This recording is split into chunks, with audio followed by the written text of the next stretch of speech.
तर आपला एवढा मोठा किल्ला बांधणारे जे त्यावेळेचे वास्तुशिल्पकार होते ना, त्या काळचे जे इंजिनियर ते हिरोजी इंदलकर, त्यांनी हा जो किल्ला आहे तो राजांसाठी अवघ्या 2.5 वर्षाच्या कालावधीमध्ये किल्ला बांधून पूर्ण करून दिला. जेव्हा शिवाजी महाराज किल्ल्याची पाहणी करण्यासाठी म्हणून आले, इंदलकरांना जेव्हा भेटले तेव्हा त्यांना विचारलं की तुम्ही एवढा मोठा जो किल्ला बांधला, एवढ्या जलद गतीमध्ये बांधला, त्याबद्दल तुम्हाला जे काही बक्षीस म्हणून हवं आहे ते तुम्ही मागून घ्या. तर इंदलकर म्हणाले मला बक्षीस म्हणून काही नको. तर राजांचा हा किल्ला बांधणं जे आहे ना स्वप्न होतं. म्हणजे जलदुर्ग किल्ला राजांनी जंजिरावरती 2 वेळा आक्रमण करून सुद्धा तो किल्ला आपल्या ताब्यामध्ये आला नव्हता.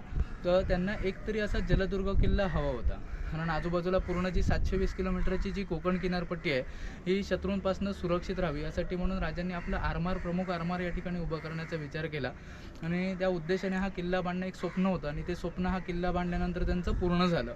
आणि या किल्ल्याला स्वराज्याला तशी त्यांची आठवण राहावी यासाठी राजांच्या हाताचा आणि पायाचा ठसा घेतलेला आहे. हाताचा आणि पायाचा ठसा कशासाठी घेतला तर उजव्या हाताचा ठसा घेतला आहे. राजा उजव्या हाताचे होते शिवाजी महाराज. आणि त्याचबरोबर शिवाजी महाराजांचा जास्त तो प्रवास होता घोड्यावर चढताना पहिला डावा पाय पुढे टाकला जातो, त्यासाठी त्यांच्या डाव्या पायाचा ठसा घेतलेला आहे. राजांचा पाय होता तळवा खोल, टाचा मोठी आणि पाय लहान, राजयोगी लक्षण द्यायची. आणि हात होता ना तो न मागता गुडघ्यापर्यंत असा पोचायचा, अजान बाबाचा राजांचा हात होता.